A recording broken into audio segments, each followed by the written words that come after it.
नमस्कार प्यारे मित्रों, वेलकम है आप सबका आपके अपने यूट्यूब चैनल पर। आज हम फिर लेके आए हैं यूपीएसआई 2017 का एक सवाल जो कि 12 दिसंबर में ही पूछा गया था। उसको देखते हैं हम कैसे करेंगे, जो कि है एवरेज का यानी औसत का सवाल है। देखते हैं। कह रहा है एक पुराने सदस्य की जगह एक नए सदस्य के लेने के बाद, यानी आदमी जो अदला बदली वाला ऐसा वाला सवाल है।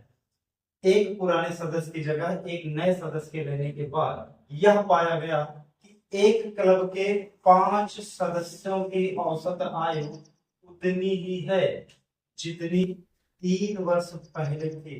तो बदले गए सदस्य और नए सदस्य की उम्र के बीच का अंतर, यानी ऐसा है कि 5 लोग थे, उसमें से एक लोग चले गए और उन्हीं के स्थान पर कोई अगला व्यक्ति ला लिया गया, लेकिन उनकी जो औसत आयु थी वो बिल्कुल भी परिवर्तित नहीं हुई। वो कितने वर्ष पुरानी रह गई? वो जो है 3 वर्ष पहले थी, वही आज भी रहेगी। तो सवाल समझते हैं इन दोनों का अंतर। तो बिल्कुल आसान सा सवाल है। ये 5 लोग थे, आप समझिए इसको। 5 लोग ये थे, या आप ये मान लीजिए 5 लोग का आप ही का ग्रुप, 5 लोग आप। किया जा रहा है कि क्लब के 5 सदस्य उतने ही है, यानी एक पुराना सदस्य चला गया, एक नया सदस्य आ गया, यानी आपने अपने एक दोस्त को भेज दिया, आपने एक नया दोस्त बना लिया। आप 5 थे, अभी भी 5 ही। अब क्या कह रहे हैं कि औसत आय उतनी ही है जितनी 3 वर्ष पहले। अच्छा ये बताइए, 3 वर्ष पहले अगर हम की बात करें तो अगर 3 वर्ष पहले या फिर 3 वर्ष आगे हमें जाना हो, क्योंकि ये हो गया 3 वर्ष पहले, पीछे का गढ़। अगर आज हम यहाँ पे स्टैंड करते हैं, यहाँ पे स्टैंड करते हैं, होगी 3 वर्ष पहले, तो अभी हम सब लोग कितना चल चल के यहाँ पे आए? 3 वर्ष चल चल के आए। अगर 5 लोग आपको प्रत्येक 3 आगे बढ़ा तो टोटल आप लोग कितने बढ़े? कितनी एज आपकी होगी? प्लस 15 वर्ष, यानी आपके पूरे ग्रुप की एज कितनी बढ़ गई? 15 वर्ष बढ़ गई। यानी जो 5 सदस्य थे बढ़नी कितनी चाहिए थी? 15 वर्ष। 3 वर्ष पहले की बात थी। अभी यहाँ पे वर्तमान स्थिति क्या होनी चाहिए थी कि इनकी जो एवरेज एज थी वो 3 वर्ष बढ़ती, लेकिन टोटल एज कितनी बढ़ जाती? 15 वर्ष बढ़ जाती, जितनी 3 वर्ष पहले थी। बदले गए सदस्य और नए सदस्य की उम्र के बीच कितना अंतर है? तो अंतर भी यही है, 15 वर्ष का।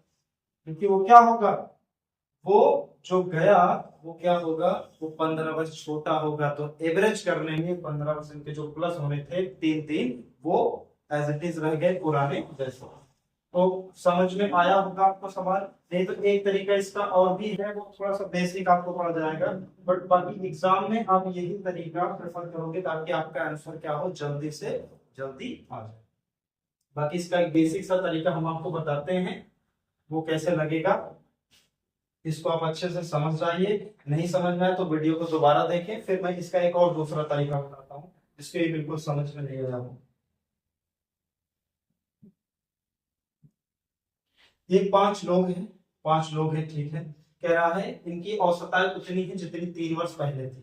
तो 3 वर्ष पहले घुमा फिरा के सवाल वहीं पे पड़ेगा। कह रहा है कि 3 वर्ष पहले जितनी आयु थी, ये 5 थे, तो आज इनकी आयु देखते हैं कि 3 वर्ष पहले, यानी आज ये है, मान लीजिए आज इनके कुछ भी आए, तो अब ये मान लीजिए आज वर्तमान टाइम है, वर्तमान समय में ये कुछ भी, ये 3 वर्ष अब बड़े होते तो कितना होता? प्लस 15 हो गया होता है। यानी एक में जो एवरेज बढ़ता, एवरेज में वृद्धि कितनी होती? +3 की होती, यानी +3 ईयर की वृद्धि होती। कह रहा बदले गए सदस्य की और इनके अंतर बताना ही है, तो कितनी है उनके अंतर? तो क्या हो जाएगा, यानी एक आदमी 3 बढ़ता, उसकी वजह से 3 नहीं बढ़ पाया, यानी प्रत्येक 5 ने अपने 3 उसको दे दिए, तो अंतर कितना आएगा? 15 ही आएगा। तो सबसे बेहतर तरीका आपके लिए यही है, इसमें और ज्यादा कुछ कर नहीं सकते हैं, तो बहुत फिर लेंदी होता है। ठीक, आई होप समझ में आया होगा। अगर वीडियो अच्छा लगा हो तो चैनल को सब्सक्राइब करें, वीडियो को लाइक करें। मिलते हैं फिर अगले वीडियो में, तब तक के लिए जय हिंद, जय भारत।